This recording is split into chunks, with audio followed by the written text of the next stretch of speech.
그 당시쯤은 이제 한창 부업으로 했기 때문에 매출이 거의 평균 500에서 700 정도. 이제 최근에서 매출 한 5,200 가까이 찍어서 마진율은 24에서 25% 되고 순이익은 인건비 제외하고 1,000만 원 약간 넘더라고. 어차피 소싱 하면서 이런 식으로 그래프가 바로바로 나오니까 이런 식으로 해갖고 작업하면은 확실히 매출 납니다. 제가 여기 서울에 저희 수강생분이 계신다고 해서 찾아왔거든요. 그러니까 이분은 되게 재미있는 게 30대 초반인데 회사 안 다니고 한 달에 순이익을 거의 1,000만 원 넘게 벌고 있다고 합니다. 한번 가볼까요? 여기. 네, 아기가 자고 있어가지고 좀 조심히 얘기해야 될 것 같아요. 안녕하세요, 원장님. 안녕하세요. 네. 이거 저희 아버지가 주셨는데 네. 애군을 막아준다 그래가지고 네. 근데 해바라기도 이거 혹시 그 돈 많이 버는 그림 예. 아니에요? 원래 오늘 어디서 일하세요? 원래 집에서 일을 하는데 지금 애기가 막 잠들어가지고 이제 밖에 나가가지고 일을 해볼까 합니다. 네. 엔잡님 그러면 네네. 지금 어떤 분인지 소개 좀 부탁드릴게요. 안녕하세요. 저는 32살 카페 닉네임 엔잡 대세남이라고 합니다. 제가 구매대행 시작하게 된 지는 한 2년 정도 되는데 부업으로 1년 9개월 정도 하고 이제 퇴사하고 전업으로 시작한 지는 3개월 정도. 부업으로 하신 기간이 훨씬 더 길고 퇴사하신 지는 이제 3개월밖에 안 되신 거잖아요. 네. 그러면 부업으로 하셨을 때 1년 9개월 동안 이렇게 길게 부업으로 하신 이유가 있으세요? 부업을 하면서 이제 점점 된다 싶으면서 점점 꼬꾸라지고 그런 경우들이 좀 많고 생각보다 매출이 안 나더라고요. 제가 뭘 잘못하고 있는 건지 모르겠고. 엔잡님 그러면 지금 이제 구매대행 하시기 전에 어떻게 사회생활 하셨어요? 구매대행 하기 전에는 그냥 일반 직장 다녔고요. 직장 다니기 전에는 운동하면서 트레이너 자격증 땄거든요. 그거 따면서 이제 트레이너를 하려고 했더니 코로나가 이제 시작돼갖고 어쩔 수 없이 꿈을 포기하게 됐죠. 그러면 이제 그렇게 직장 생활이랑 그런 거 하시다가 온라인으로 이렇게 들어오신 지 2년 정도 되셨잖아요. 좀 생활은 어떠세요? 달라진 점이나 아직까지는 뭐 이렇게 생활이 많이 나아졌다는 거는 체감을 못 하고 있고요. 그래도 좀 자신감이 생겼어요. 그러면 계속 하실 생각이신가요? 예, 쭉 해야죠. 이거 기반으로 해갖고 이제 다른 사업도 이제 점점 넓혀가야죠. 그 엔잡님 헬스 트레이너 다니시다가 이제 네. 회사 다니셨잖아요. 네네. 근데 거기서 보통 이제 회사를 계속 다닐 텐데 거기서 또 부업을 해야겠다는 생각하신 이유가 있으세요? 아기도 태어나기도 했고 저 혼자 벌다 보니까 수익이 좀 부족하다는 거를 느끼게 됐어요. 그래서 부업을 이것저것 알아봤거든요. 의류 쇼핑몰도 한번 도전해봤고 위탁 판매도 도전해보고 그러다가 뭐 블로그도 한 2년 동안 했거든요. 돈이 막 크게 되진 않아서 또 다른 부업은 없나 이렇게 찾아보다가 새벽인간 TV를 유튜브에서 보게 됐죠. 이 사람들도 매출을 많이 내면서 돈을 잘 버는데 나도 할 수 있겠다 라는 생각이 들어가지고 일단 네네. 부업으로 시작하게 됐고 그 중간에 한번 그만두기도 했었어요. 수동도 배워서 수동으로 해보려고도 했고 근데 또 수동이 저한테는 안 맞는 것 같더라고요. 그래서 진짜 마지막으로 다시 한번 해보자 라고 해서 집중해서 시작하기로 했습니다. 지금 이렇게 하니까 네. 가족들은 어떻게 생각하세요? 일단 아직까지는 와이프만 이 일이 어떤지 자세히 알고 있고 저희 아버지나 주변 분들은 어떤 일인지 정확히 모르세요. 그냥 뭐 사업을 한다라고만 알고 계실 건데 와이프가 정말 옆에서 많이 도와주니까 여기까지 할 수 있었던 것 같아요. 이번에 수익 공개하면서 네. 아마 이제 용돈 좀 드리고 하셔야 될 것 같은데. 그래야죠. 그래야죠. 네. 그러면 지금부터 그 수익까지 올라오신 비결이랑 매출 안 올라왔을 때부터 어떻게 해서 올라왔는지 좀 공개해 주실 수 있나요? 네.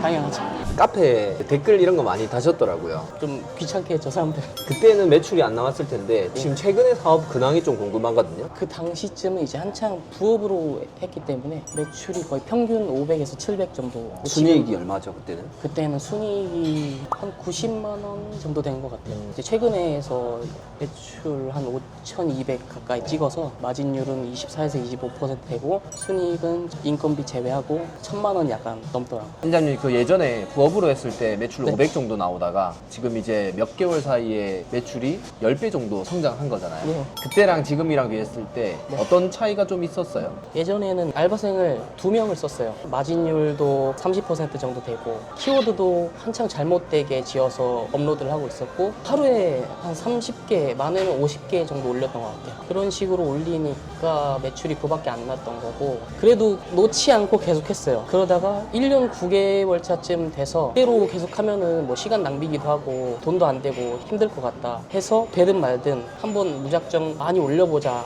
라고 하는 생각에 알바생을 한 5명 정도 채용을 했거든요. 그렇게 해서 하루에 200개, 250개, 300개씩 올리니까 매출은 2천만 원 중반까지 확 뛰더라고요. 대신에 이제 알바생들이 많으니까 제가 가져가는 돈은 한 3분의 1 정도? 90에서 100만 원? 거의 비슷한 똑같네요. 비슷했어요. 대신에 이게 많이 올리니까 되는구나. 그래서 이대로 가려고 하다가 1호 클래스를 들으면서 이제 사업 구조화도 배우고 사람 쓰는 법도 배우고 5명을 너무 많이 쓰고 있는 거라고 하더라고요. 그래서 지금은 2명 정도 쓰고 있고 상품명 짓는 법도 개선하고 마진율도 고치고 하니까 매출이 이제 빵 뛴 것 같아요. 어떤 식으로 소싱하는지 그 얘기 좀 하면 좋을 것 같거든요. 이 확장 프로그램을 사용하면은 어떤 시즌성별로 이제 그래프를 확인할 수가 있어요. 그렇기 때문에 저는 이제 유료로 사용을 하고 있거든요. 일단 저 같은 경우 소싱 방법은 남들이랑 동일해요. 네. 대신에 이렇게 메인 키워드를 잡을 때 이렇게 검색을 모두 하시잖아요. 그러면은 아까 말씀드린 아이템 스카우트 확장 프로그램을 확인하면 이런 식으로 그래프가 나오거든요. 한번 봐요. 좀 2월부터 시작해서 4월에 피크를 찍는데 저는 이거를 따로 엑셀표에다가 기록을 해놓거든요. 어떤 기록을 해요? 이제 2월, 3월, 4월에 잘 나간다 기록을 해놨다가 그 다음 연도 그 한 달 전에 이 메인 키워드를 사용해서 이제 작업을 해요. 상품명. 어차피 소싱하면서 이런 식으로 그래프가 바로바로 나오니까 미리미리 엑셀표에다가 채워놓는 거죠. 이런 식으로 해갖고 작업하면은 확실히 매출 납니다. 그러면 따로 시간 내서 만드는 게 아니라 그러니까 이거를 소싱할 때마다 이렇게 해두면 그러니까 1년치 팔 것들이 다 생긴다는 거죠. 맞아요. 그러면 이 표에 대해서 한번 설명해 주실래요? 이 표는 이제 제가 만든 건데 1월부터 12월까지 쫙 해놓고 그 해당 월에 잘 나가는 제품들로 메인 키워드들만 잡아서 넣어놓거든요. 이 아래쪽에 이제 한 뭉치로 돼 있는 거는 꾸준하게 나가는 것들, 이것들이 이제 제가 팔면서 이거는 시즌 상관없이 잘 나가는 제품이구나 하고 그것들을 따로 적어 놓은 거거든요. 그래서 소싱 알바 하시는 분이 있는데 그분한테 매 월마다 잘 나가는 키워드들을 잡아가지고 전달해 줍니다.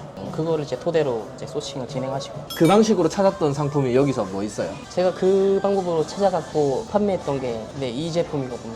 300만 원. 한 개 제품으로 이렇게 팔았네요. 또 다른 것도 뭐 2개밖에 안 팔리긴 했지만 이것도 그런 식으로 해갖고 올려갖고 판 거거든요. 이런 식으로 해갖고 많이 팔았던 것 같아요. 이거 혹시 알바생한테 어떤 식으로 전달하는지 메모로 해서 그 메모장을 카톡으로 넘겨줘요. 그런 방법도 있고, 제가 링크를 찾아갖고 네. 그냥 거기 있는 사이트 이런 식으로 해갖고 100단가 6만 원 이상만 네네. 받고, 그러면 이런 식으로 알바생한테 네. 어떤 제품 팔아야 되는지 이렇게 문서로 전달을 하는 거네요. 그럼 소싱까지 맡기시는 거예요? 네, 소싱까지 맡겨요. 소싱은 될 수 있으면 제가 했는데 이제 멀리 보려면 저도 또 다른 사업을 준비하려면은 제 시간을 내야 되잖아요. 그렇기 때문에 소싱도 저의 한 90% 이상 그 정도로 만들어 놨기 때문에 네네. 믿고 맡길 수 있어요. 네.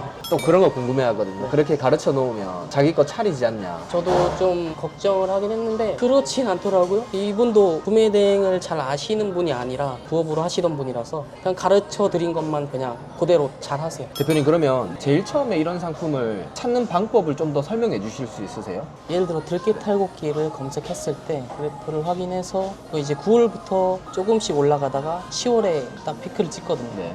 이제 저는 이거를 메모장에 뭐 엑셀이었으면 엑셀에다가 적었을 텐데 그럼 저기 날짜가 9월, 10월이 저때 올려야 된다라는 뜻인가요? 아니면은 그냥 이- 피크치만 적어 놓는 거예요? 네, 피크치만 적어놓고 그 전 달에 이제 저는 올려요. 또 여기 보면 영광 키워드가 있거든요. 네네. 들깨 터는 기계들도 한번, 이것도 마찬가지로 9월부터 10월. 그럼 이 키워드를 딱 그대로 쓰시겠네요? 네, 그대로 써요. 메인 키워드 앞에다가 딱 박아놓고 뒤에는 이제 세부 키워드로. 또 여기 마늘 파종기가 또 있네요. 마늘 파종기도 보시면은 이제 8월부터 시작해서 10월까지 뭐 이런 식으로. 이런 네. 식으로? 예. 네네. 그러면 대표, 저는 궁금한 게 들깨 탈곡기랑 네. 들깨 터는 기계, 이게 상품이 어떻게 보면 똑같은 거잖아요. 근데 키워드는 2개니까 네. 3개 올리세요? 아니면은 그냥 저거 퉁쳐서? 그냥 퉁쳐서 이렇게. 그러면 들깨 탈곡기 올릴 때 3개 가지치기 하고 들깨 탈곡기, 그 다음에 네. 또 두 번째는 들깨 터는 기계, 이런 식으로 하시는 거네요. 네. 소싱 이렇게 이제 월별로 어떤 거 해야 되는지 이런 거 다 가르쳐 주셨잖아요. 네. 그 매출 이렇게까지 올리는데 전체적으로 그러면 어떤 걸 다 지켜서 매출이 이렇게 오른 것 같으세요? 키워드도 옛날에 뭐 매출 500만 원, 700만 원 냈을 때보다 많이 개선됐고, 마진율도 개선됐고, 또 알바생들도 줄이면서 제 마진을 좀 많이 챙길 수 있었던 것 같아요. 그리고 소싱할 때도 이런 식으로 그래프를 보면서 미리 다음 연도의 상품들을 미리 정리해 놓고 준비를 하고 들어가니까 매출도 잘 나고 그게 제 노하우 중 하나 아닌가? 네. 회장님 이제 퇴근하시는 건가요? 네네. 식사하신 거 말고 많이 없는 것 같은데. 집 가서 다시 또 열심히 일해야죠. 아, 엔저님 어쨌든 직접 하시는 거 정말 노하우 많이 이렇게 담아주셨잖아요. 근데 어쨌든 이게 1년 몇 개월 동안 하다가 안 되신 분들이 되게 많으실 텐데 그런 분들에게 좀 한마디 해주실 수 있다면 어떤 게 있을까요? 본인의 문제점이 뭔지 좀 네. 파악해보는 시간을 가지는 게 좋을 것 같아요. 그러고 나서 문제점이 뭔지 알았다. 그러면은 꾸준히 네. 믿고 계속 올리다 보면은 매출은 올라갈 거라고 생각합니다. 이제 매출 목표는 어떻게 되세요? 길게 잡으면 내년 6월까지 1억이고 짧으면 뭐 2, 3월까지 1억 3월까지? 찍어보고 제가 그 1억 찍을 때까지 매 달마다 카페에 글을 올릴 거거든요. 아. 인증. 감사합니다. 아, 네, 감사합니다. 감사합니다. 네. 네.